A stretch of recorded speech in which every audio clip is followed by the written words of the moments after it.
In that case also it will be impossible to perform. It's kind of an impossibility, and this is operation of law. You cannot contract with an insolvent व्यक्ति, unsound mind, dead person, deceased. ठीक है, तो law will bar you from doing this. Convict. तो अगर ऐसा कुछ होता है तो ये operation of law भी है.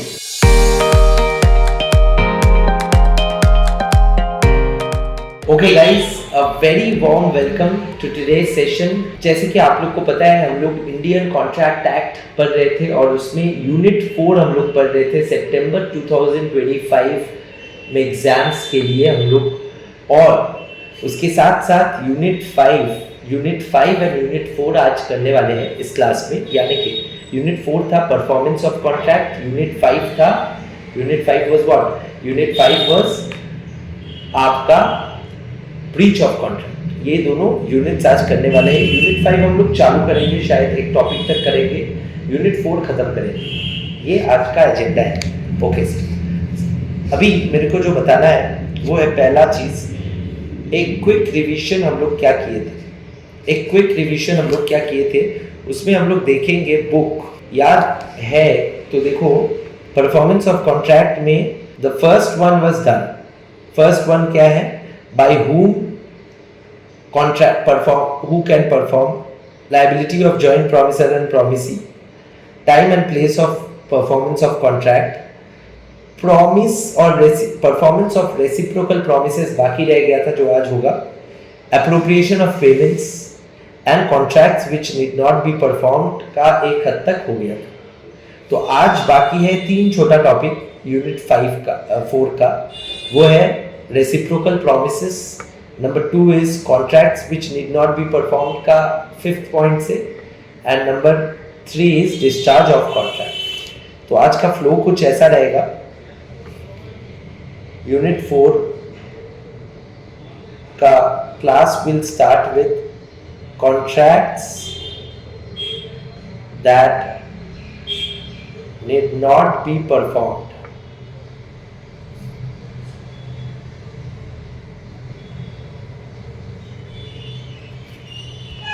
ठीक है. नंबर 2, यहाँ पे मेजर पोर्शन खत्म हो गया था क्लास में. किसको याद है तो 4 टॉपिक हम लोग किए थे. Which were the 4 topics? Novation, alteration and rescission.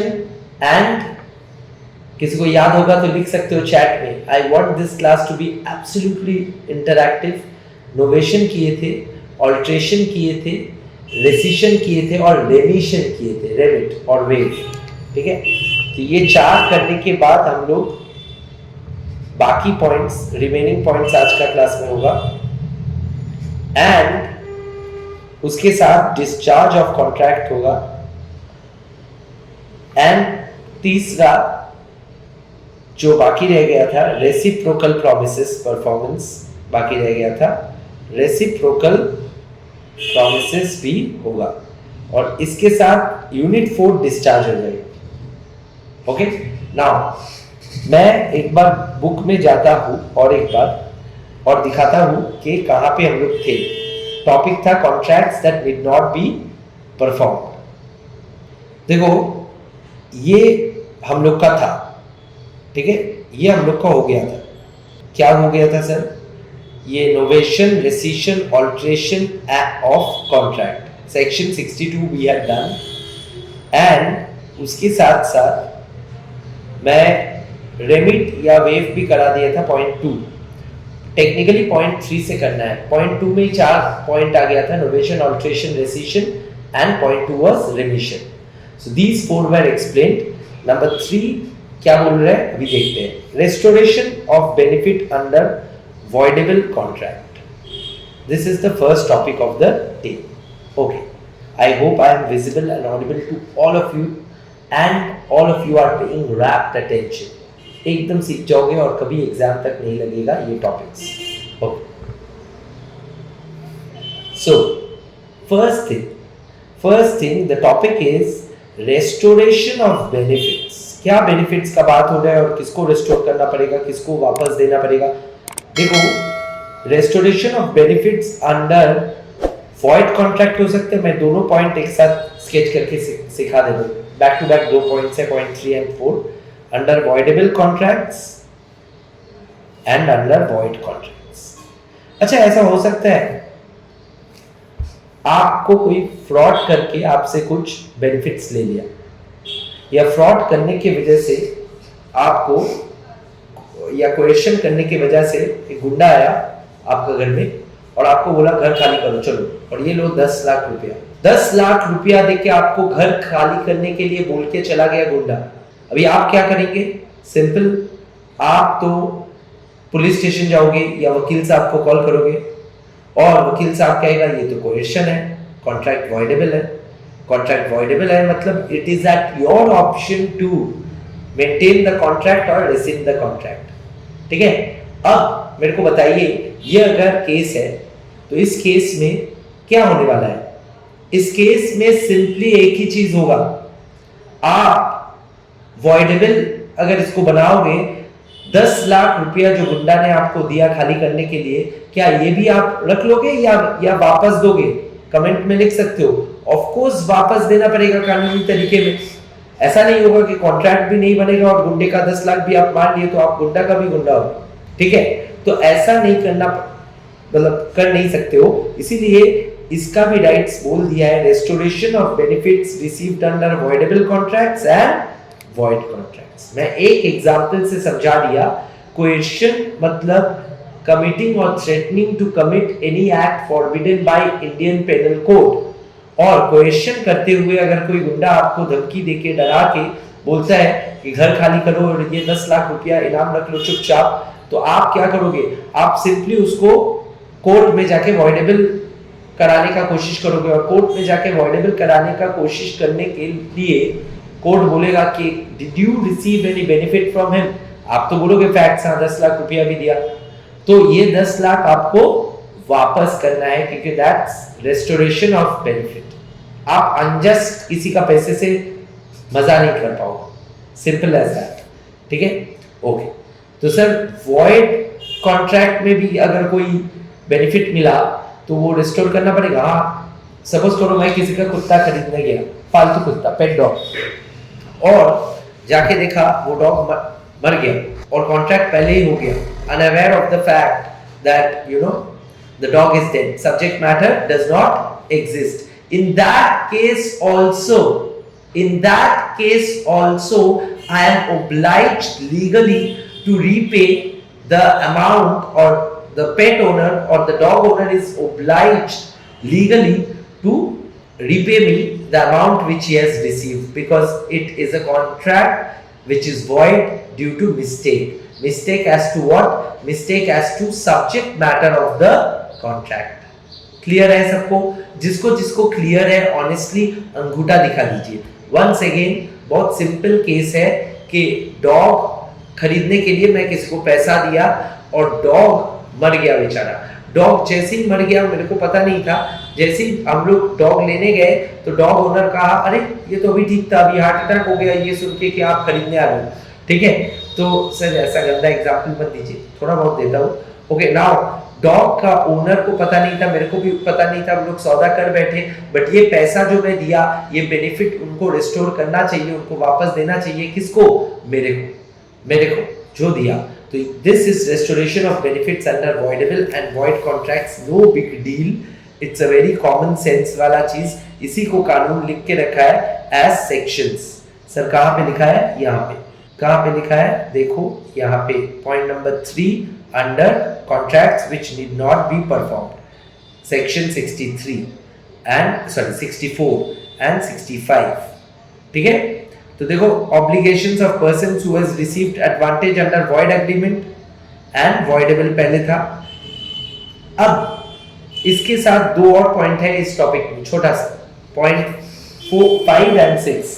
Point 3 and 4 था restoration of benefits under void and voidable contracts.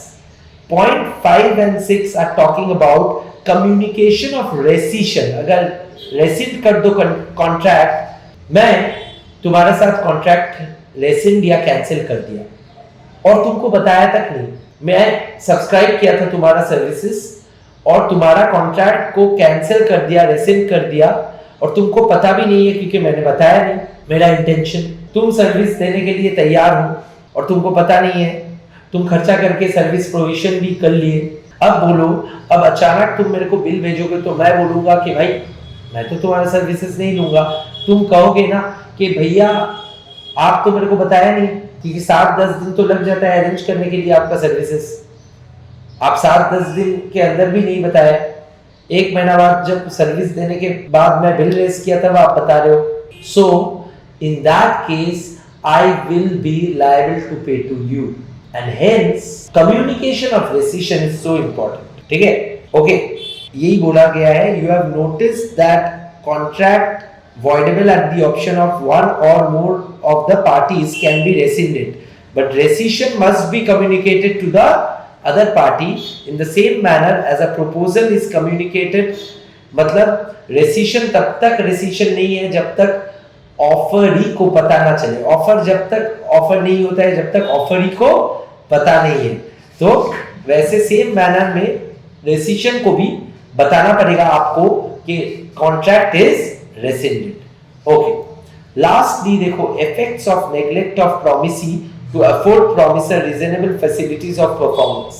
ये हम लोग इस चैप्टर का टॉप में यूनिट 4 का टॉप में भी किए थे, मतलब शुरुआत में क्या किए थे, इसमें मैं साफ कह दिया था कि अगर प्रॉमिसर को प्रॉमिसर का प्रॉमिस निभाने से प्रॉमिसी रोक रहे, प्रिक्लूड कर रहे, बाधा दे रहे, तो फिर क्या होगा, तो फिर प्रॉमिसर को बाइज्जत बारी कर दिया जाएगा, यानी कि प्रॉमिसर, इसको टेंडर ऑफ परफॉर्मेंस या क्या कहा जाएगा, इसको टेंडर ऑफ परफॉर्मेंस कहा जाएगा या फिर अटेम्प्टेड परफॉर्मेंस कहा जाएगा, एंड प्रॉमिसर का ऑब्लिगेशन खत्म माना जाएगा। ठीक है, it is as good as actual performance. Okay, so this is the first topic of the day, जो कि remaining portion of contracts that need not be performed था। अभी हम लोग पढ़ेंगे discharge of a contract. Discharge of a contract, मैं कुछ शब्द लिखूंगा, फिर बुक देखूंगा, फिर मैं समझाऊंगा हर एक पॉइंट, और ये टॉपिक एकदम आसान है, मैं पहले ही बोल के रखा था। ठीक है, अच्छा बोलो, डिस्चार्ज का मीनिंग क्या होता है? हॉस्पिटल से डिस्चार्ज होता है, जेल से भी डिस्चार्ज होता है, कैदी कॉन्विक्ट रिलीज होता है जेल से, प्रिजन से, और डिस्चार्ज मतलब खत्म हो जाना, रिलीज हो जाना, it's a relief in a way। and discharge contract act में कैसे parties को discharge किया जाता है? when they are free from their obligation, when your obligation comes to an end, obligation to do what? To perform, when your obligation to perform comes to an end, you are discharged, and that discharge can happen through actual performance or attempted performance। तो first way of discharge या modes of discharge अगर topic का नाम है, तो पहला way of discharge is by performance. You may be discharged by performance, और by performance भी it could be through actual और थ्रू अटेम्प्टेड परफॉर्मेंस। यस और नो बच्चे, क्लियर है ना? सो परफॉर्म कर दो, डिस्चार्ज हो गया, सबसे easy way. And 90% of the contracts में ये होता है कि कॉन्ट्रैक्ट्स में पार्टीज का liability come to an end, parties का obligations are put to rest when they are discharged, when they are performing. Perform कर दो, बस खत्म होता है ना। सीए एग्जाम खत्म कब होता है? जब तुम एग्जाम सारा दे देते हो। ठीक है, और सीए पढ़ाई कब खत्म होगा? जब सीए पास कर जाओगे, simple as that. Okay, now देखो, डिस्चार्ज में पहला पॉइंट वे लिखा है, डिस्चार्ज बाय परफॉर्मेंस, अटेम्प्टेड या एक्चुअल, दोनों ही डिस्चार्ज कर देगा तुमको। अच्छा बोलो, party A and party B दोनों हाथ मिला लिया, चलो कॉन्ट्रैक्ट खत्म करते हैं, तुमको तुम्हारा परफॉर्मेंस नहीं करना पड़ेगा, मैं भी मेरा परफॉर्मेंस नहीं करूंगा, दोनों म्यूचुअली एग्री करिए, दोनों म्यूचुअली एग्री करिए। इन फैक्ट हम लोग जो लास्ट टॉपिक पढ़े, नोवेशन हो, अल्टरेशन हो, रेसिशन हो, रेमिशन हो, ये चारों केसेस में क्या हो रहा है? म्यूचुअल एग्रीमेंट से कॉन्ट्रैक्ट का obligations is coming to an end, है ना? So another way, by way of which you may be discharged is by mutual agreement. By mutual agreement. Clear है? By mutual agreement is another way of discharging. Okay? Third way.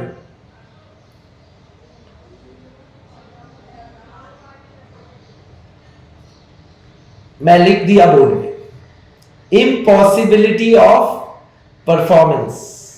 इसका मतलब sir बहुत आसान है। इसका मतलब एक ही है, only one meaning, that is आज अगर मैं बोल दूं कि मेरा क्लास स्टेडियम में होगा, ओपन एयर स्टेडियम में, सब लोग आओगे, ओपन एयर स्टेडियम में क्लास करेंगे, बारिश होने लगा। कैसा बारिश? कैट्स एंड डॉग्स, मतलब बहुत तेज। जाहिर सा बात है क्लास में टेक्नोलॉजी इन्वॉल्व है, etcetera etcetera. Open air stadium है तो स्टूडेंट लोग बैठेगा, अगर मेरे ऊपर शेड भी रहेगा तो स्टूडेंट लोग के ऊपर भी शेड रहेगा, बट इतना बारिश हो रहा है कि बारिश का छींटे आ रहा है, तुम क्लास कर पाओगे? नहीं। तो the point is it will be impossible to perform. So in that case also discharge हो जाएंगे, बिकॉज इसमें मेरा कोई हाथ नहीं था, मैं स्विच दबाने से बारिश ऑफ नहीं होगा और ऑन भी नहीं हुआ था, है ना? तो impossibility of performance is another way of discharging a contract और गेटिंग डिस्चार्ज। इसके अलावा एक बार बुक में देख लेते हैं, ये सारा पॉइंट्स लिखा हुआ है, एक बार देखते हैं। देखो, बाय इम्पॉसिबिलिटी में एक टर्म है, ये टर्म को गौर करो और हाथ से लिख लो, सुपरवेनिंग इम्पॉसिबिलिटी। ऐसा इम्पॉसिबिलिटी होना चाहिए जो कोई भी पार्टीज का हाथ में नहीं है, जिसको कंट्रोल करना कोई भी पार्टीज का हाथ में नहीं है। यानी कि इम्पॉसिबिलिटी हो गया कि मैं जो बोला वो एक इवेंट, बट उसको अगर साइड में रखो तो क्या क्या इम्पॉसिबिलिटी होता है, 3-4 प्रकार के इम्पॉसिबिलिटी लेके बात किया गया है। अनफोर्सीन चेंज इन लॉ, मेरा बात है टू टीच लॉ, किसी दिन teaching law could be illegal. Sir ऐसा कैसा बात हो सकता है? You never know, that's why democracy should prevail and country should be in the hands of us citizens। हम लोग जब तक डेमोक्रेसी है तब तक सिटीजन्स का पावर है, डेमोक्रेसी नहीं है तो सिटीजन्स का कोई पावर नहीं है। गवर्नमेंट जो चाहेगा बोल सकते हैं और हम लोग को मानना पड़ेगा। तो इसीलिए मैं क्या बोला कि डेमोक्रेसी जब तक थ्रेट में नहीं है तो ये नहीं होगा। मेरा एग्जाम्पल का कॉन्टेक्स्ट में बोला। अब एग्जाम्पल का कॉन्टेक्स्ट में दूसरा बात, discharge by impossibility of performance में number 1 is unforeseen change in law. Unforeseen change in law का मतलब है कि जो चेंज इन लॉ में फोर्सी नहीं कर पाया, देख नहीं पाया पहले से, वैसा अगर चेंज इन लॉ आ गया और वो मेरा कॉन्ट्रैक्ट को इम्पैक्ट करता है तो वो भी इम्पॉसिबल हो जाएगा। जैसे मैं कहा मेरा सब्सटेंस या कॉन्ट्रैक्ट का subject matter becomes illegal, in that case this contract will become void and this is I need not perform it। why? because illegal चीज तो मैं कर नहीं पाऊंगा, तो इसीलिए, ठीक है ना। तो by impossibility नंबर 2 कैसे impossibility आ सकता है? the destruction of the subject matter essential to that performance। मेरा कुत्ता वाला एग्जांपल जो लास्ट वाला लिया, डॉग खरीदने गया बट डॉग है ही नहीं, डॉग लॉस्ट हो गया, तो इन दैट केस या डॉग डेड हो गया, in that case it's destruction of the subject matter और existence of the subject matter question में आ गया, तब ये impossible हो गया। Third case, non existence or non occurrence of a particular state of things which was naturally contemplated for performing a contract। ठीक है, यानी कि हम लोग का Mr. A and Miss B has contracted to marry each other, but marriage के पहले mister A पागल हो गया खुशी से, ठीक है, और अच्छा खासा पागल हो गया, मतलब पूरा पागल हो गया। तो बोलो क्या ये कॉन्ट्रैक्ट अभी रहेगा? नहीं सर, ये तो कॉन्ट्रैक्ट वॉइड हो गया क्योंकि पार्टी इनकेपेबल हो गया, इंसैनिटी, एंड पार्टी इनकेपेबल हो गया, कैपेसिटी ऑफ द पार्टीज, तो इसीलिए कॉन्ट्रैक्ट क्या हो जाएगा? वॉइड, और ये इम्पॉसिबल टू बी परफॉर्म्ड हो गया। Got it? ठीक है। एंड लास्टली बोला declaration of war. Of course India Pakistan में अभी कुछ दिन पहले चल रहा था, तो पाकिस्तान का कोई भी सिटीजन के साथ अगर कॉन्ट्रैक्ट है, बहुतों का है, नेबरिंग कंट्री है, ट्रेड होता है पाकिस्तान, बांग्लादेश, नेपाल, यूएस, सबके साथ, यूएस नेबरिंग नहीं है ऐसे बोल दिया, ठीक है, सबके साथ इंडिया का टाइज है, चाइना, ठीक है। तो क्या ट्रेड कर पाएगा कोई भी कंट्री के साथ अगर वॉर हो गया? नहीं। हम लोग 3-4 पॉइंट कॉन्ट्रैक्ट एक्ट में देख लिया ऐसा वॉर का। एक देखे थे क्या? ट्रेडिंग विद एनिमी, वॉइड एब इनिशियो, या फिर वॉइड, क्यों? एक्सप्रेसली डिक्लेयर्ड वॉइड, क्यों? पब्लिक पॉलिसी को हर्ट करता है, वैसा, ठीक है। और डिक्लेरेशन ऑफ वॉर होने से सुपरवेनिंग इम्पॉसिबिलिटी भी है। मैं कैसे करूं? मैं थोड़ी ना वॉर किया भाई, मैं थोड़ी ना वॉर किया, ऐसा क्यों सोच रहे हो? हम लोग थोड़ी ना वॉर किए, हम लोग तो आम आदमी है, हम लोग तो आम आदमी है, ठीक है। वॉर तो टेररिस्ट लोग कर रहे हैं या कोई कर रहा है, हम लोग को क्या मतलब है, ठीक है ना। तो the point is if there is a war which is declared, then how will it impact your contract? It will make the contract void in a way, because if you are contracting with the country, contracting with a citizen of a country with whom we are at war, then that person becomes trading with enemy, that case. And also it is a supervening impossibility. How will you supply? Every means of communication and transportation and logistic will be unavailable to you, naturally. Okay, so 4 examples are given. So this is another way of discharge, ठीक है। Other ways of discharge, ये 3 principal ways था। Number 1 is by performance, number 2 is by mutual agreement, number 3 is impossibility of performance. What are the other ways of discharging or a contract being discharged? Other ways,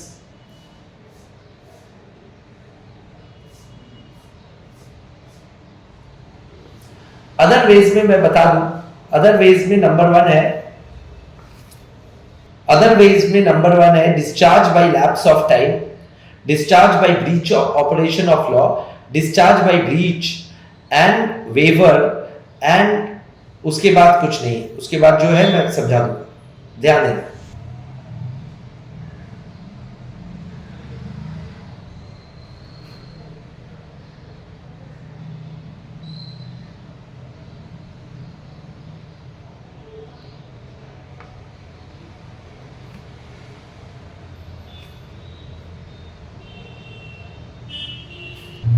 ये 3 बोलो, breach यानी कि to break the promise. Next unit जो है हम लोग का वही है, ब्रीच ऑफ कॉन्ट्रैक्ट, ठीक है। तो ब्रेकिंग द प्रॉमिस, वादा करके तोड़ देना, वादा करके अगर तुमने तोड़ दिया तो दैट इज ब्रीच। ये ब्रीच करने से तुम अगर बोल ही दिया हमसे ना हो पाई, क्या तुमको और परफॉर्म करना पड़ेगा? हाँ, तुमको डैमेज भरना पड़ेगा, तुमको कंपेंसेशन देना पड़ेगा, तुमको रेस्टोरेशन ऑफ बेनिफिट करना हो सकता है, बट क्या तुमसे कोई करा पाएगा? नहीं। तुम तो बोल दिए, हाथ उठा के बैठ गए तुम कि हमसे ना हो पाई, मैं नहीं कर पाऊंगा। तो in that case this is a breach and breach will also discharge you, ठीक है। ऑपरेशन ऑफ लॉ, तुम जिससे कॉन्ट्रैक्ट किया वो मर गया, खुशी से या दुख से तुम्हारे साथ कॉन्ट्रैक्ट करने के लिए, तो बोलो in that case also it will be impossible to perform, it's kind of an impossibility, and this is operation of law. You cannot contract with an insolvent व्यक्ति, unsound mind, dead person, deceased, ठीक है। तो law will bar you from doing this, convict। तो अगर ऐसा कुछ होता है तो ये ऑपरेशन ऑफ लॉ भी है, ठीक है। सो ये 2 पॉइंट एक बार देखते हैं, operation of law and breach of contract. तो देखो, डेथ इंसॉल्वेंसी लिखा हुआ है, मैं बोल दिया, discharge by breach of contract ये भी बोल दिया। अभी time, by lapse of time, बोलो तुम्हारा कॉन्ट्रैक्ट परफॉर्म होने का पीरियड था 2 महीना, तुम वादा किए थे 2 महीने में तुम किसको पैसा दोगे और वो तुमको माल देगा 6 महीने में, तुम 2 महीने में पैसा नहीं दिया, आधा पैसा दिया, क्या कॉन्ट्रैक्ट चालू रहेगा? नहीं। रिन्यू हो सकता है, नोवेट हो सकता है अगर दोनों पार्टी राजी है, बट जो प्रिंसिपल कॉन्ट्रैक्ट का टर्म्स था वो तो ब्रीच हो गया। In effect lapse of time has the effect of making the contract what? Breach, broken, ठीक है ना। अच्छा, अभी point 7, 8 and 9 is at the last points of this unit. With this the unit won't come to an end because we have reciprocal promises जो ऊपर हम लोग छोड़ दिए थे, वो करेंगे। ओके, अब देखो रेमिटेंस या वेवर मैं लास्ट क्लास में समझा दिया था, अच्छे से जाके ये समझ में आए। एग्जाम्पल देखो, A owes B 5 lakh. C pays to B 1 lakh and B accepts them in satisfaction of his claim on A. This payment is discharge of the whole claim. ठीक है? A को C को कितना देना पड़ेगा? Sorry, A को B को कितना देना पड़ेगा? 5 लाख.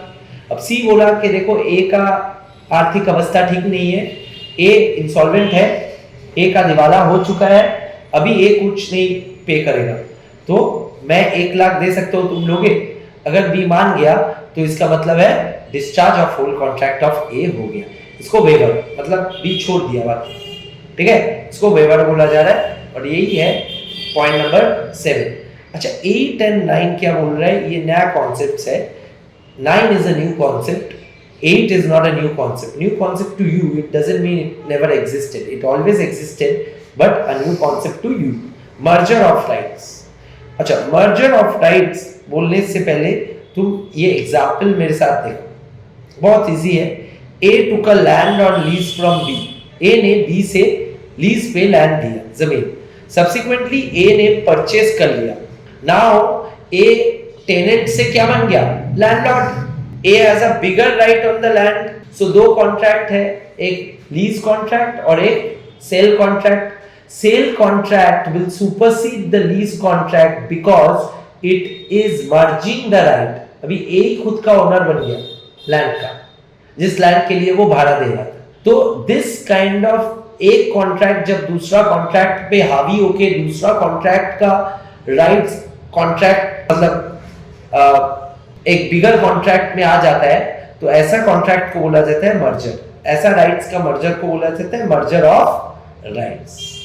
ठीक है, ओके.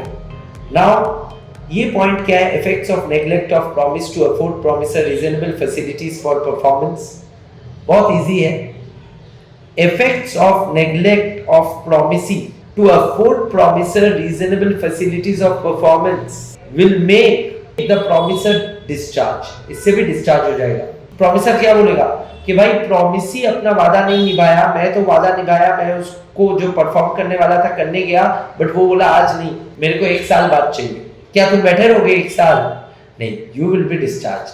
लैप्स ऑफ टाइम से भी डिस्चार्ज होगे, mind you, and also by the conduct of the promisee to neglect. Clear है? So these are the how you know contracts can be discharged. Okay, now the आखिरी topic of this unit is reciprocal promises. Reciprocal promises. पहला example, मैं 4 example लूंगा, topic खत्म है, but ये last में करना बेहतर है क्योंकि सब अभी तुम लोग का नॉलेज बहुत बढ़ गया है. Otherwise this topic becomes confusing to students. I have seen over years and that is why मैं चैप्टर एंड में ये चैप्टर का बीच का टॉपिक रेसिप्रोकल प्रोमिसेस कराता हूं. ठीक है, एक बार देखना सब लोग. A एंड B एग्जाम्पल देखना. ये 4 एग्जाम्पल बुक से ही उठाया हुआ है और एकदम आसान है. A एंड B कॉन्ट्रैक्ट किया that A shall deliver the goods to B to be paid by B on delivery. ऐसा होता है ना कि डिलीवरी B पे कर देगा मिलने के बाद. A did not deliver the goods unless B is ready and willing to pay for goods on delivery. मतलब स्ट्रेट अवे बोल दिया कि बी को एक हाथ से पैसा देना पड़ेगा, एक हाथ से माल मिलेगा. एक हिंदी में कहावत है, एक हाथ से दो एक हाथ से लो, है ना, वैसा है. तो रेसिप्रोकल प्रॉमिस क्यों हो रहा है? The word reciprocal means opposite, reciprocal numbers. ठीक है, तो ये जो कॉन्सेप्ट है एक हाथ से दो एक हाथ से लो, it's like debit and credit, giving aspect and receiving aspect, and also reciprocal. So this reciprocal promise is मतलब this thought ये बोल रहे हैं सेक्शन 51 क्या बोल रहे हैं? Promiser not bound to perform unless reciprocal promise is ready and willing to perform. जब तुम किसी को बोल दिए एक हाथ से दो एक हाथ से लो, तो 2 प्रॉमिस हो रहे हैं. तुम प्रॉमिस कर रहे हो तुम्हारा परफॉर्मेंस जो कि गुड्स डिलीवर करना है, और उसने प्रॉमिस किया कि तुम्हारा सेल प्राइस ऑफ गुड्स या तुमको जो पैसा मिलेगा वो एक हाथ से दे के गुड्स लेगा. तो एक हाथ से दो एक हाथ से लो अगर नहीं हो पाया, तो in that case promisor is not bound to perform. Okay, number 2, A and B example देख रहा हूं once again. A and B contract that A shall build a house for B at a fixed price. ठीक है, A ने बोला B मैं तुम्हारे लिए घर बना दूंगा 1 करोड़ रुपया दो, ठीक है, फिक्स कर लिया price. A's promise to build the house must be performed before B's promise to pay for it. यहाँ पे मैं बोल दिया अगर तुमको कि तुम्हारा घर बना दूंगा, घर मिलने के बाद तुम मेरे को 1 करोड़ देना. तो ये जो पॉइंट मैं बोला घर मिलने के बाद 1 करोड़ देना, this shows there is an order in which the performances will be done, promises will be performed. The order where there is an order of promises to be performed, there the promises can only be performed in that order. Got it? So this is the funda of section 52. अच्छा, ये वाला example थोड़ा सा कठिन लग सकता है या थोड़ा सा वो हो सकता है कि तुमको समझ में ना आए, इसलिए मैं पहले एग्जाम्पल नहीं पहले टॉपिक बोलूंगा. बोलो तुम परफॉर्मर हो, प्रॉमिसर हो, तुमने प्रॉमिस किया या मैं प्रॉमिसर हूं, मैं प्रॉमिस किया तुमको आज पढ़ाऊंगा, पहले से कह दिया वेडनेसडे 5 बजे. मैं 5 बजे का 5 सवा 5 हो गया या 5:20 हो गया, वो बात अलग है. सर ये नहीं होना चाहिए, बिल्कुल नहीं होना चाहिए, ठीक है, बट सवा 5 हो गया, बट फिर भी मैं सेट टाइम में सेट क्लास, और आज भी प्रॉमिस कर दिया फ्राइडे ऑनलाइन क्लास है 1 बजे से, तो मैं सेट टाइम में सेट क्लास का प्रॉमिस कर दिया.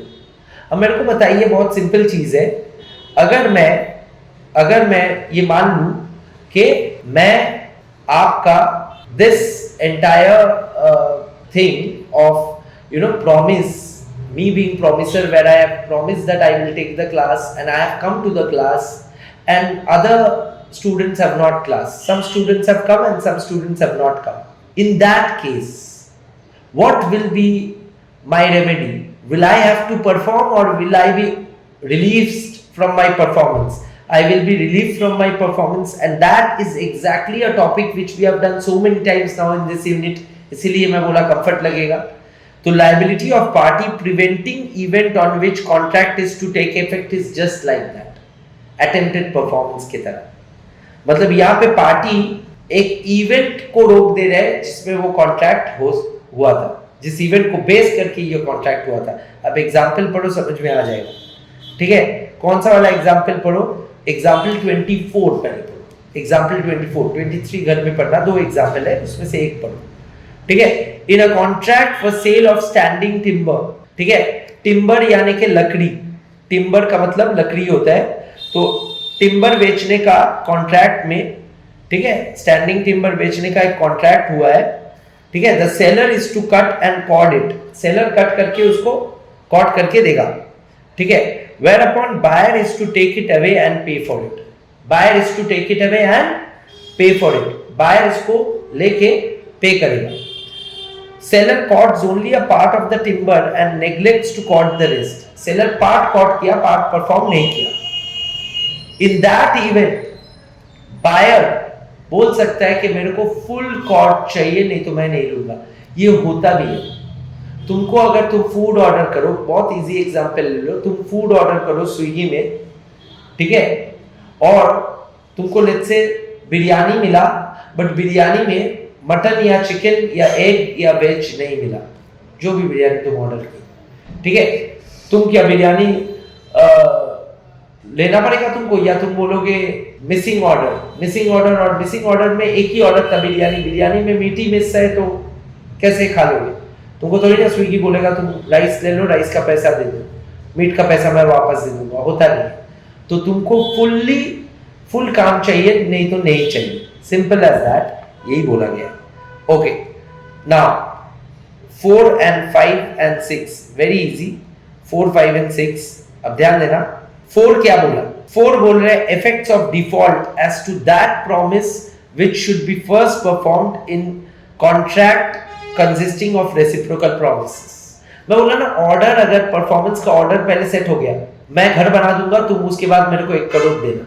यहाँ पे मैं घर नहीं बनाया, तो फिर क्या तुमको पैसा देना पड़ेगा? Of course not, you will B relieved. यही बोला गया है, एग्जांपल घर में देख लेना. Okay, effects of failure to perform at a time fixed in a contract in which time is essential. Exam के पहले सिलेबस अगर ना कंप्लीट हो तो क्या तुम्हारा फायदा है एग्जाम के बाद सिलेबस कंप्लीट करने से? नहीं। तो exactly my point and exactly the point, effects of failure to perform, अगर सिलेबस खत्म नहीं होता है एग्जाम के पहले in a fixed time fixed contract in which time is essential, exam के लिए टाइम इज एसेंशियल, तब वो तुम्हारा परफॉर्मेंस भी तुम ना करने से चलेगा। Agreement to do impossible act, फिर बोला हो तो दोनों पार्टी मिलके बोला चांद में चलते हैं, सर चांद में जाना तो पॉसिबल है नहीं, बट ये दो पार्टी मिडिल क्लास आदमी है, एलॉन मस्क नहीं है, तो बोलो क्या चांद में हर मिडिल क्लास का जाना पॉसिबल है? हर क्या, कोई भी मिडिल क्लास का जाना पॉसिबल नहीं है। बिलियनियर्स जा सकते हैं, सोच सकते हैं, बिकॉज अभी जो स्पेसशिप या रॉकेट है वो मैन्युफैक्चरर जा सकते हैं, ठीक है, साइंटिस्ट जा सकते हैं, वो फिर भी साइंटिफिक एक्सपेरिमेंट के लिए उसको फंड किया जाएगा तब, बट खुद का पैसे से कौन जा सकता है?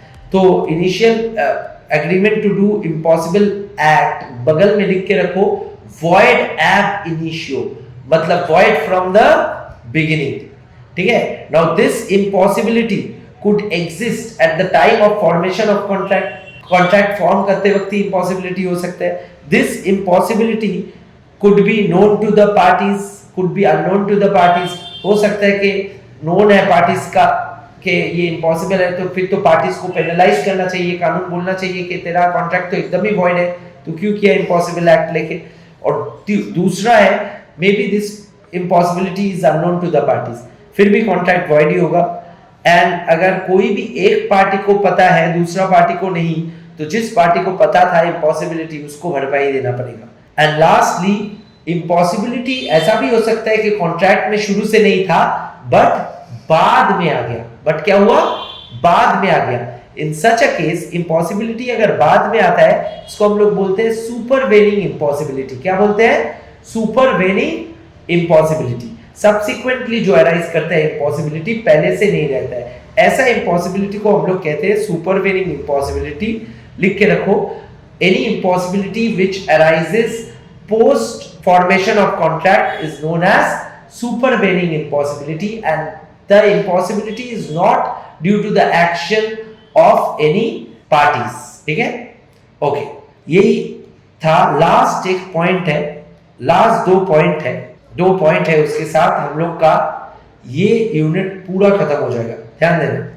Point number 7, reciprocal promise to do certain things that are legal and also some other things that are illegal। ऐसा हो सकता है reciprocal promise में मैं आपको बोला मैं आपके लिए घर बना दूंगा, आप मेरे को बदले में ओपीएम सप्लाई कीजिए। OPM is, let's say trade of OPM is illegal, ठीक है। तो बोलो एक लीगल है दूसरा इलीगल है, तो क्या होगा?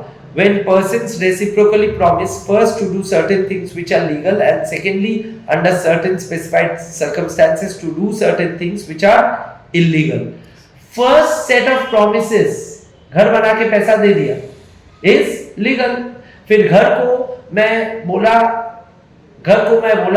कि तुम घर में ओपीएम ट्रेड कर पाओगे या लेट्स से गैम्बलिंग करा पाओगे जो इलीगल है, उसके लिए मेरे को एक्स्ट्रा पैसा चाहिए, तो सेकंड कॉन्ट्रैक्ट क्या होगा? वॉइड।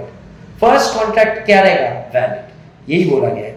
लास्टली ये एग्जांपल देखो, A and B agree that A shall pay B 1 lakh। A and B agree that A shall pay B 1 lakh for which B shall afterwards deliver to A either rice or smuggled opinion। A ने B को बोला कि मैं तुमको 1 लाख रुपया दूंगा, बाद में इस 1 लाख रुपया का तुम मेरे को ओपीएम दे दो या फिर राइस दे दो। Rice is legal, smuggled OPM is illegal। This is a valid contract to deliver rice and void contract to deliver opium। Now depending on क्या सप्लाई होगा ये कॉन्ट्रैक्ट वैलिड या void हो जाए। क्लियर है? और इसका नाम है alternative promise, one branch being illegal. Clear है? तो ये है सारा chapter of performance. I hope all of you could understand whatever I said. इसका सीरीज अपलोड हो चुका है पूरा यूनिट 4 का 3 पार्ट्स में 3 classes. With this we come to an end to of first part.